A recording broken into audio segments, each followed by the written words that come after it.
Hello everyone, and welcome to another edition of our Wednesday Folk Tales. Now today we're going to be telling the story of Paul Bunyan for our dedicated video, and this is for Michael Turknett, who is a very beloved Havener of ours.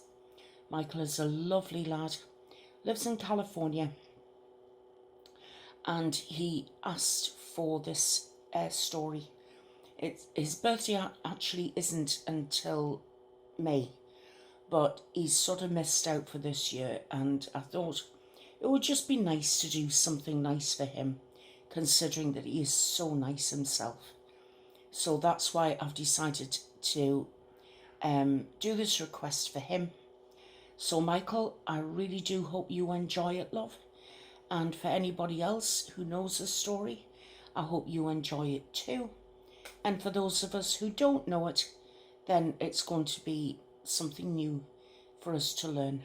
Cultural reciprocation or cultural appropriation or something along those lines.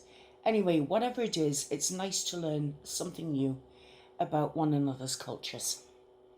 So I would like to start off by saying Yom Tov to everybody.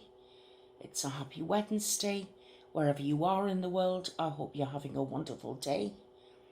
And that I hope everybody enjoys today's story. So without further ado, let's plough ahead and get into the story behind Paul Bunyan. And this is for you, Michael, and I really do hope you enjoy it, love. So today we're going to tell a traditional American story called A Tall Tale.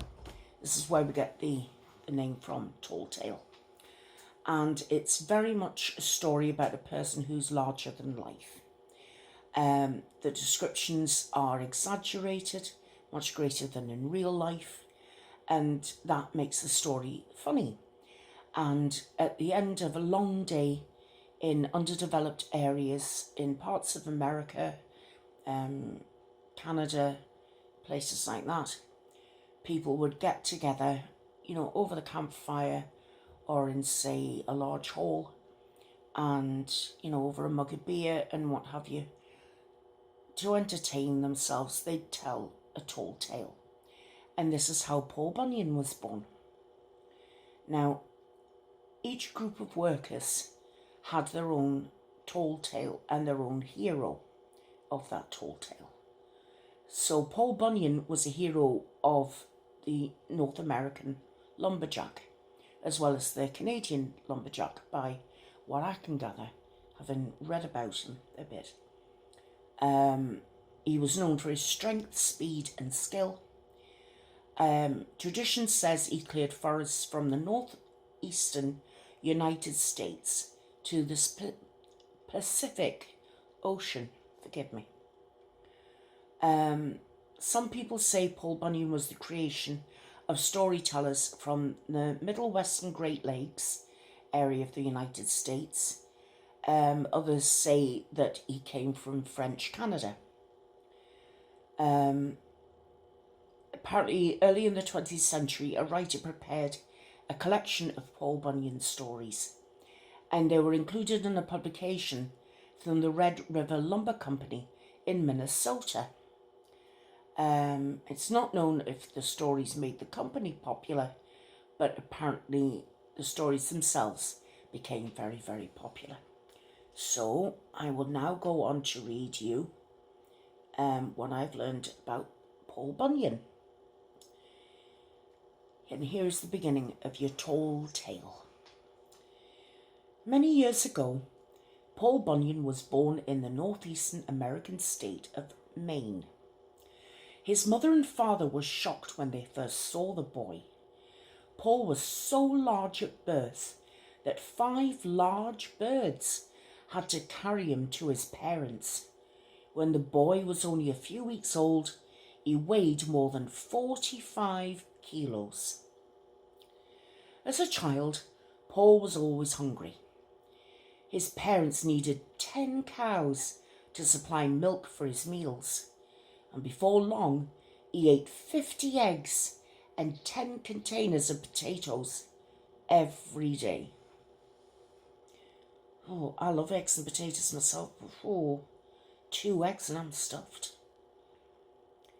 Young Paul grew so big that his parents did not know what to do with him. Once, Paul rolled over so much in his sleep that he caused an earthquake. This angered people in the town where his parents lived, so the government told his mother and father they'd have to move somewhere else. Paul's father built a wooden cradle, a traditional bed made for a baby. His parents put the cradle in the waters along the coast of Maine. However, every time Paul rolled over, huge waves covered all the coastal towns. So his parents brought their own son back onto the land. They took him into the woods, and this is where he grew up. As a boy, Paul helped his father cut down trees. Paul had the strength of many men. He was also extremely fast. He could turn off a light and then jump to his bed before the room got dark. Maine is very cold for much of the year. One day it started to snow. The snow covered Paul's home and a nearby forest. However, this snow was very unusual. It was blue. The blue snow kept falling until the forest was covered. Paul put on his snowshoes and went out to see the unusual sight. As he walked, Paul discovered an animal stuck in the snow. It was a baby ox. Paul decided to take the ox home with him. He put the animal near the fireplace, and after the ox got warmer, his hair remained blue. Paul decided to keep the blue ox and named him Babe. Babe grew very quickly. One night, Paul left him in a small building with the other animals. The next morning, the barn was gone and so was Babe. Paul searched everywhere for the animal. He found Babe calmly eating grass in a valley, with the barn still on the top of his back. Babe followed Paul and grew larger every day. Every time Paul looked, Babe seemed to grow taller.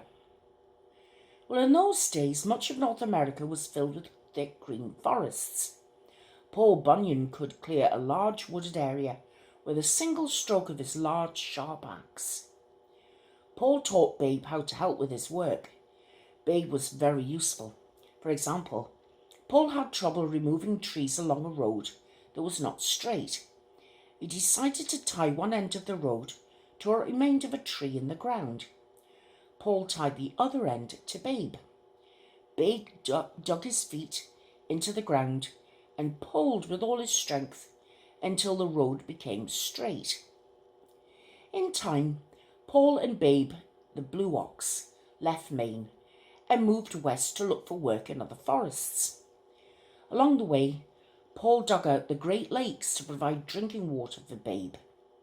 They settled in a camp near the Onion River in the state of Minnesota. Paul decided to get other lumberjacks to help with the work. His work crew became known as the 7 Axemen. Each man was more than 2 meters tall and weighed more than 160 kilos. All of the axemen were named Elmer. That way, they all came running when Paul called them. The man who cooked for the group was named Sourdough Sam. He made everything except coffee from sourdough, a substance used in making sourdough bread. And every Sunday, Paul and his crew ate hot cakes. Each hot cake was so large, it took 5 men to eat one. Paul usually had about 10 or more hot cakes, depending on how hungry he was. The table where the men ate was so long that a server usually drove to one end of the table and stayed the night. The server drove back in the morning with a fresh load of food. Paul needed someone to help with the camp's finances. He gave the job to a man named Johnny Inkslinger. Johnny kept records of everything, including the wages and the cost of feeding Babe. He sometimes used 9 containers of writing fluid a day to keep such detailed records. The camp was also home to Sport, the reversible dog. One of the workers accidentally cut Sport in two. The man hurried to put the dog back together, but made a mistake. He bent the animal's back the wrong way. However, that was not a problem for Sport. He learned to run on his front legs until he was tired. Then he would turn around the other way and run on his back legs. Wow. Big mosquitoes were a problem for the camp. The men attacked the insects with their axes and long sticks. Before long, the men put barriers around their living space. Then Paul ordered them to get big bees to destroy the mosquitoes. But the bees married the mosquitoes, and the problem got worse. They began to produce young insects. One day, the insects' love of sweets caused them to attack a ship that was bringing sugar to the camp. At last, the mosquitoes and bees were defeated. They ate so much sugar that they couldn't move. Paul always gave Babe the blue ox a 35-kilo piece of sugar when he was good. But sometimes Babe liked to play tricks. At night, Babe would make noises and hit the ground with his feet. The men at the camp would run out of the buildings where they slept, thinking that it was an earthquake. When winter came, Babe had trouble finding enough food to eat. Snow covered everything. Ole the blacksmith solved the problem. He made huge green sunglasses for Babe, and when Babe wore the sunglasses, he thought the snow was grass. Before long, Babe was strong and healthy again. One year, Paul's camp was especially cold. It was so cold that the men let their facial hair grow very long. When the men spoke, their words froze in the air. Everything they said remained frozen all winter long and didn't melt until the spring. Paul Bunyan and Babe left their mark on many areas. Some people say they were responsible for creating Puget Sound in the western state of Washington. Others say Paul Bunyan and Babe cleared the trees from the states of North Dakota and South Dakota. They prepared this area for farming. Babe the blue ox died in South Dakota. One story says he ate too many hotcakes. Paul buried his old friend there. Today, the burial place is known as the Black Hills. Whatever happened to Paul Bunyan? There are lots of stories. Some people say he was last seen in Alaska, or even the Arctic Circle. Other tradition says he still returns to Minnesota every summer.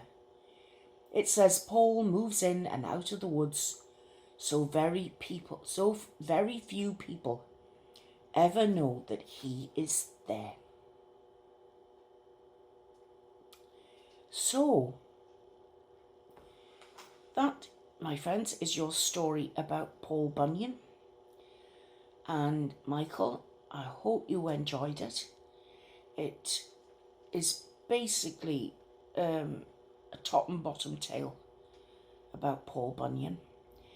I wasn't sure really quite where to start with them because they're all different stories, and I wasn't sure if it was part of Paul Bunyan in his younger days or when he grew older.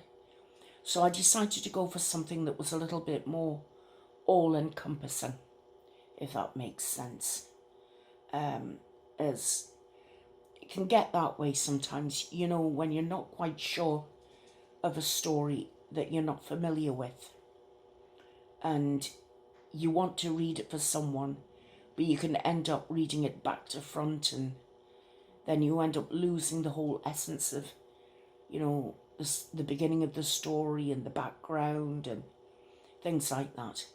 So that's why I plumped for reading something that was a general background to who the character was and about the animal who helped him, Blue Babe, or Babe the Blue Ox rather, and about the men he worked with and things like that. And he's certainly the sort of person that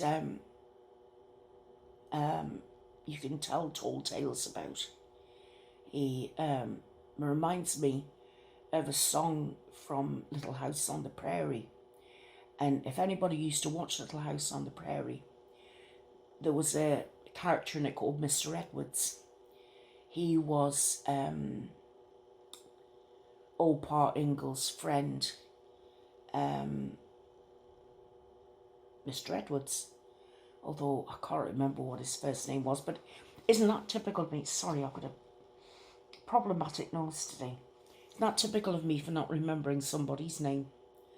Well, Mr. Edwards always used to sing a song to Laura, and it was about someone who combed his hair with a wagon wheel. And, what was it?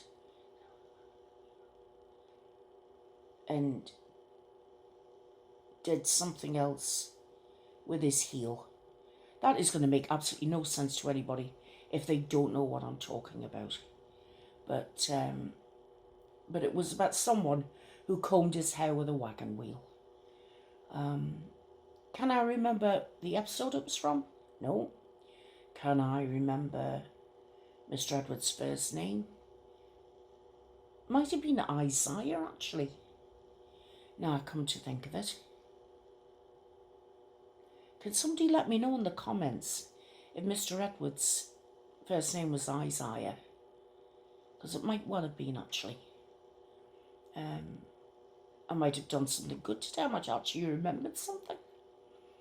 Now you see, when I'm sort of reading a story like the one about Paul Bunyan, it does put me in mind of Little House on the Prairie.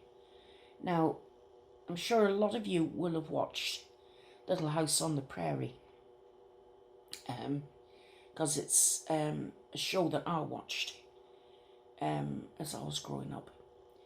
And a few years back, my hubby was able to get me the box set of all the episodes, which I still haven't got through yet. I've got so much to watch, you know, as far as DVD box sets are concerned.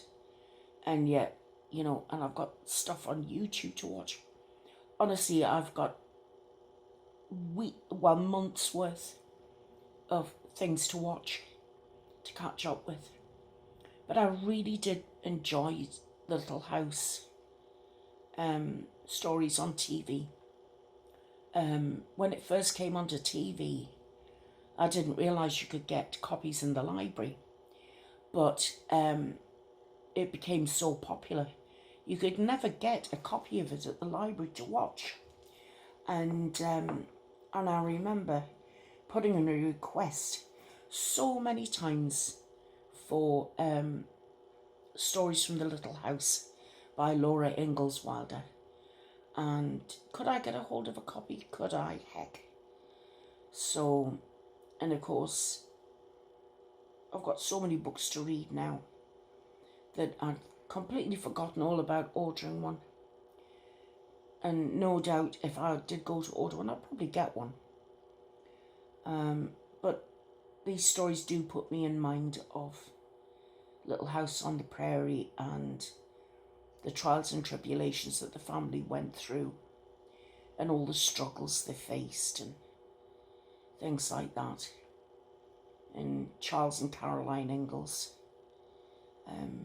Charles building the log house, and, you know, Caroline having to make ends meet and dressing her little girls all the same with lengths of fabric that she'd managed to get in exchange for eggs that she was able to sell to the store, to the Olsons. I remember the lady who played Mrs. Olson was called Catherine McGregor. And apparently off camera, she was the nicest lady. Really was a lovely, lovely lady. But of course, as Mrs. Olsen, she wasn't one of the nicest people would ever come across, was she? Very bossy woman. And our daughter Nellie was a spoilt rotten. And then there was Willie, who was, you know, a real little telltale. And then there was the husband, Nils. And he was very much henpecked, wasn't he?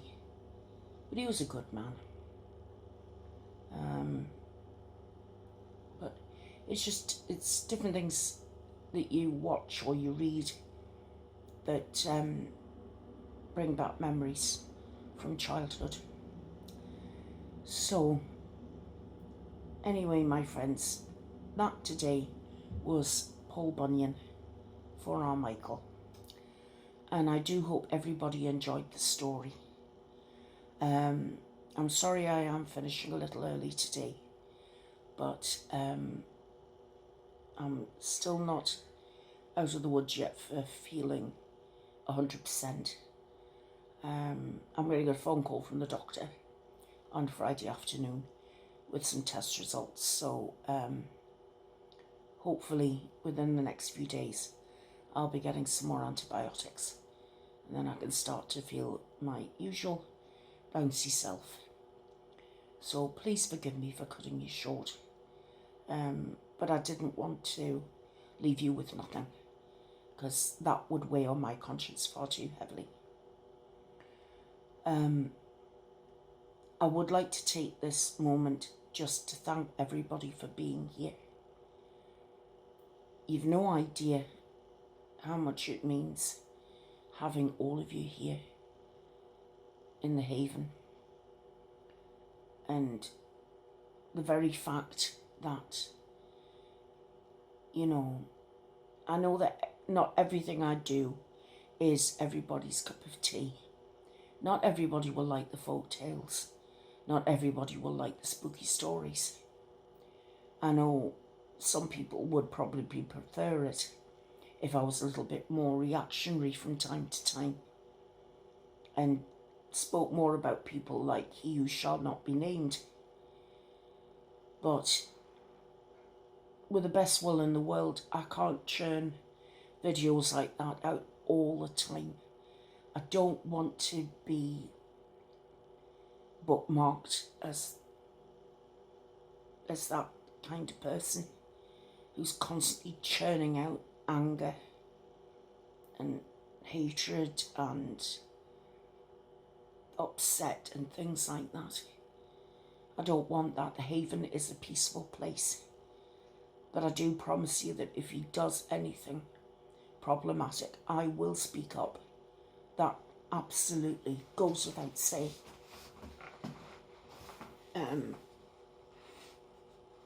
That is a promise that I will not break. But the Haven, first and foremost, is a safe space on this wonderful place called the internet that sometimes can be absolutely wonderful and at other times be a bit toxic. And it's nice for people to come to, whether you have an issue with your mental health or not. It's just nice to come somewhere where there are no nasty comments, nobody's being unkind, everybody's just being nice to each other. And the one thing I won't tolerate are unkind comments. Whether they're made, if they're made to anybody else here by someone who doesn't know how we operate, I won't tolerate that at all. I won't have anybody subjected to anything unkind. Now, if they happen to be subjected to me, that's a different story altogether. Whether or not I decide to leave the comment there, that's up to me. I can't see how it really upset anybody else. I won't leave them there if it's filled with bad language. I know I've got a nerve to talk about that, but it's one thing hearing it, it's nothing having to read it and see it all the time. But bottom line, I do want to thank everybody for sticking with me, and for all of you sticking together and building on friendships. It's nice to be able to come and see the same faces, you know, every time a video goes up, because that's how friendships are made, seeing the same faces all the time. And then we get new people, and then they become regular faces, and before you know it, we've got a lovely big happy family, and the Haven is turning into something that I'm incredibly proud of, and not because of anything I've done, but because of all of you. And I'm incredibly proud of you, and you should be very proud of yourselves, because you've made the Haven a safe space for yourself as well as for other people. So I really am incredibly proud of you. So on that happy note, I'm going to wish all of you a very happy rest of your day. I will see the Paranormal Crew on Friday. And this is going to be for episode 7 of Server. And somebody actually asked me, I think it was our Daphne the other day. Hello, Daphne. Was Server getting scarier? Yes, it is. I've noticed that. I also think it's getting a little darker as well. I don't know why the author's taken that kind of turn. It has its funny moments, but it has its dark moments as well. And it is scarier. Most definitely. But for as long as I find an episode there, I will carry on reading it for you. Trust me on that. Okay? Right, I'm going to love you and leave you, my darlings. I love you all. I will see you guys on Friday. And fingers crossed. The rest of you, how would you like to talk next Monday? Oh, like I said, fingers crossed. How would you like to talk about your favourite... Here we go. How would you like... They say, how would you like? How would you like to talk about your favourite YouTubers? Because I know that's been asked for. If you would like to talk about your favourite YouTubers on Monday, then please get your thinking caps on. I'll make a list of mine, and you can make a list of yours. Or I can refresh my list, and then you can tell me which favourites are yours, and we can talk about it in the comments. So there you go. There's your homework for this coming week. Your favourite YouTubers. Don't necessarily have to say why. Can if you want to. But let's all share our favourite YouTubers. How's that? Okay. Love you all. Take care. See you soon. Bye-bye.